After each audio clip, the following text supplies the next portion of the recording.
Law of अट्रॅक्शनची ही एक technique आणि म्हणाल ते सगळ्या गोष्टी तुमच्या.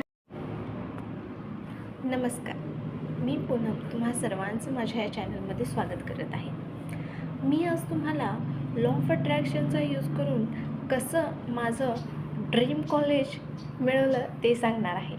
नक्कीच माझ्या चॅनलला लाईक, शेअर, सबस्क्राईब करायला विसरू नका, कारण जर तुम्हाला अशाच काही लॉ ऑफ अट्रॅक्शनच्या गोष्टी माहिती हवी असतील तर मी तुम्हाला शेअर करेन. तर चला पाहूया व्हिडिओमध्ये. झालं असं होतं, 2019मध्ये माझा डिप्लोमा कंप्लीट झाला.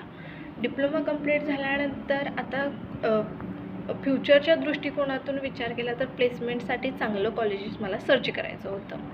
मग मी माझे पॅरेंट्स दोन्ही आम्ही असं कॉलेज सर्च करण्यासाठी बाहेर पडलो होतो जे आमच्या फीला कम्फर्टेबल असेल आणि प्लेसमेंटसुद्धा खूप छान असेल.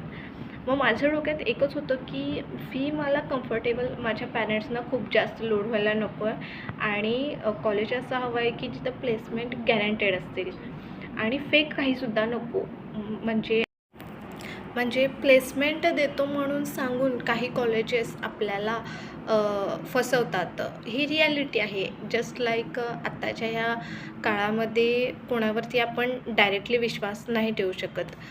सो आम्ही असे रिलेटिव्सना विचारू लागलो. आमच्यापेक्षा जे मोठे फ्रेंड्स होते, भरपूर शिकले होते फ्रेंड्समधले कोण, ते सांगत होते हे कॉलेज ते कॉलेज. मग त्याच्यावरती विश्वास न ठेवता मी माझ्या एका कझिनला सोबत घेतलं आणि पॅरेंट्सला सोबत घेतलं आणि ते डायरेक्ट कॉलेज बघायला गेलो होतो आम्ही. तर कॉलेज होतं कोल्हापूर सिटीतील इचलकरंजी या शहरातील DKT कॉलेज. पण ठरलं असं होतं की आम्ही फिक्स ॲडमिशन करायला जाणार होतो शरद इन्स्टिट्यूटला आणि जाता जाता आम्हाला DKT कॉलेजचं जो गेट आहे तो पास झाला. मग बघून तरी येऊया ह्या दृष्टिकोनातून आम्ही DKT कॉलेजमध्ये गेलो होतो. माझ्या एका कझन्सचं तिथे प्रिन्सिपल सर ओळखीचे होते म्हणून. गेल्यानंतर त्यांनी आम्हाला खूप छान गाईड केलं. सगळे क्लासरूम फिरवून दाखवले, बस सिस्टीम दाखवली, ट्रॅव्हलिंग सिस्टीम दाखवली, त्यांनी कॅम्पस दाखवला, त्यांचे लास्ट 5 इयर्सचे प्लेसमेंट्स आम्हाला दाखवले. इतकं मस्त क्लॅरिटी त्यांनी आम्हाला केलं की मी माझे पॅरेंट्स तिथंच त्या कॉलेजला सिलेक्ट केलं होतं की नाही बाबा मला हेच कॉलेज हवं आहे. त्याच्यानंतर ॲडमिशन प्रोसेस स्टार्ट झाली होती. मी प्रोविजनल ॲडमिशन घेऊन तिथं आली.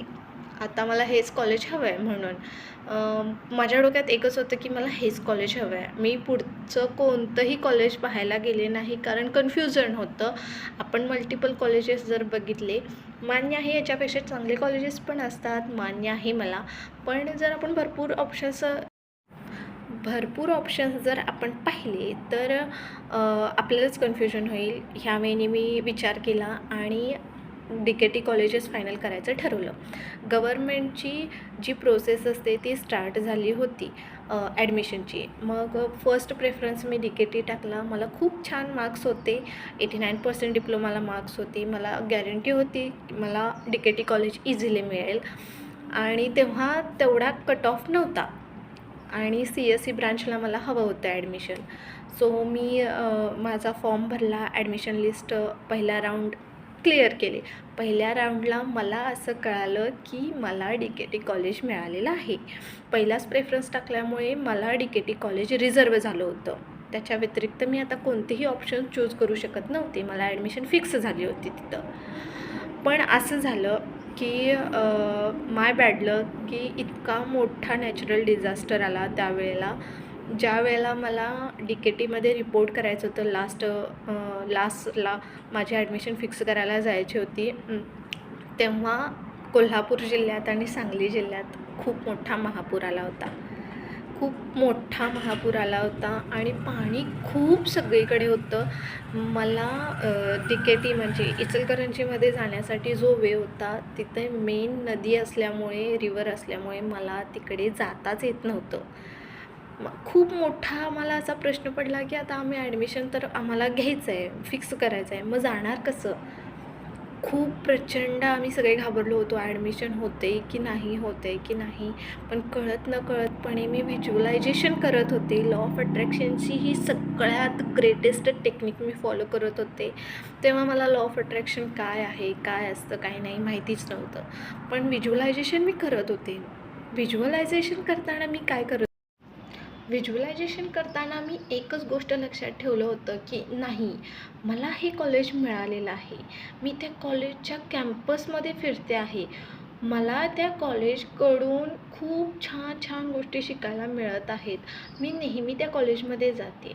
मी रोज झोपायच्या आधी हा जो काही प्रोसेस आहे, मी त्या कॅम्पसमध्ये फिरते आहे आणि मी माझ्या कलीगसोबत फिरते आहे. माझी जी फ्रेंड आहे तिच्यासोबत फिरते आहे. तिलासुद्धा तिथेच ॲडमिशन मिळालं होतं लकीली. आणि आम्ही फिरायला लागलो आहे, आम्ही बोलायला लागलो आहे, कॅन्टीनमध्ये बसलो आहे. तिथलं कॅन्टीन, तो राजवाडा, आम्ही सगळं काही मी रोजच्या रोज न चुकता व्हिज्युअलाइज करत होते. झोपण्याच्या आधी, बरोबर झोपायला आपण आत्ता झोपणार आहोत इतक्यात आधी, म्हणजे मी सबकॉन्शियस माइंडला डायरेक्टली मला ते कॉलेज मिळालं आहे हे फिक्स करून सांगत होते. माझ्या सबकॉन्शियस माइंडपर्यंत माझे थॉट्स मी पोहोचवत होते. आणि माझ्या पॅरेंट्सनी इतका छान वे सुचवला तेव्हा आम्ही त्या इझी वेवरून जाण्यापेक्षा आम्ही 150 किलोमीटर्स क्रॉस करत भरपूर वेगवेगळे गाव क्रॉस करत आम्ही DKT म्हणजे इचलकरंजीमध्ये गेलो होतो. मेनली आमच्या गावाहून इचलकरंजी फक्त 50 किलोमीटर्स आहे. पण फक्त एका ॲडमिशनसाठी माझ्या पॅरेंट्सनी 150 किलोमीटरचा प्रवास मला करायला लावला. पण तो माझ्यासाठी होता. मी वाईट नाही म्हणत आहे, तो माझ्यासाठी होता. आणि लकीली तिथं मी ॲडमिशन घेतले. पण तिथं गेल्यानंतरसुद्धा असं कळालं की पूर्ण फी भरल्याशिवाय ॲडमिशन होणार नाही. मग आता आम्ही मिडल क्लास फॅमिली बिलॉंग करतो. पूर्ण फी भरणे हे त्यावेळेला मला शक्य नव्हतं. मग आता काय करायचं म्हणून आम्ही तिथे 5 मिनटं थांबलो होतो. आणि माहिती नाही कसं, पण माझा कझिनसुद्धा तिथं आला होता. कझनचे जे कोण ओळखीचे होते प्रोफेसर, ते सुद्धा तिथं आले होते. आणि त्यांनी फीबाबत माझी आणि त्या एका सरांशी आमची चर्चा करून दिली. आणि फक्त मी 5,000 रुपये भरले आणि माझं ॲडमिशन आम्ही तिथं फिक्स करून आलो. खूप खूप जास्त आनंद झाला होता जेव्हा माझं ॲडमिशन तिथं झालं फायनली. माझे पॅरेंट्ससुद्धा खूप खुश झाले होते. त्यांनासुद्धा तेच कॉलेज हवं होतं. शेवटी ते माझ्या फ्युचरसाठी विचार करत होते, मी सुद्धा माझ्या फ्युचरसाठी विचार करत होते. आणि आज मी ज्या लेवलला आहे हे फक्त त्यांच्यामुळे आहे. मी थँक्यू सो मच. मी माझ्या पॅरेंट्सची खूप जास्त आहे की कारण खूप खडतर प्रवासातून त्यांनी मला इथंपर्यंत आणलेलं आहे. इझी नसतं मिडल क्लास फॅमिलीसाठी. प्रत्येक डिसिजन हा खूप विचार करून घ्यावा लागत असतो. सो मी थँकफुल आहे त्यांची, थँकफुल आहे युनिवर्सची आणि थँकफुल आहे तुमची की तुमच्या सगळ्यांच्या ब्लेसिंग्समुळे मी आज इथपर्यंत पोचलेली आहे. आणि last but not least, visualisation ही जी काही टेक्निक आहे लॉ ऑफ अट्रॅक्शनची, दी बेस्ट टेक्निक आहे. आपण जर रोज झोपण्याआधी ही आपल्याला जी गोष्ट हवी आहे त्याचं जर व्हिज्युअलायझेशन करत असू तर ती गोष्ट डेफिनेटली तुम्हाला मिळणारच ह्याची गॅरंटी युनिवर्स देत असतं. त्याचे साईन युनिवर्स देत असतं. मग कोणतेही अडचणी येऊ देत, तुम्हाला मिळणार ह्याची गॅरंटी असते. फक्त आपण आपल्यावरती विश्वास ठेवावा, त्या गोष्टीवरती विश्वास ठेवावा की नाही, माझे इतके एफर्ट्स आहेत की ती मला मिळणारच. एफर्टलेसली काही गोष्टी मिळाल्या तर त्याची व्हॅल्यू राहत नाही. म्हणून एफर्ट घेणं खूप गरजेचं आहे असं मला वाटतं. प्रत्येकाचे आपापले विचार.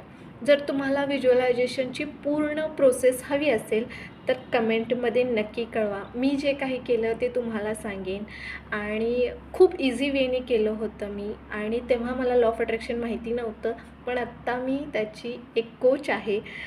खूप आनंद होतो मला हे बोलताना की मी एक लाईफ कोच आहे. सो प्लीज माझ्या चॅनलला लाईक, शेअर, सबस्क्राईब करायला विसरू नका. आणि कसा वाटला माझा आजचा व्हिडिओ हे नक्की कमेंटमध्ये सांगा. आणि व्हिज्युअलायझेशनची पूर्ण प्रोसेस नक्कीच मी तुमच्यासोबत शेअर करेन. थँक्यू.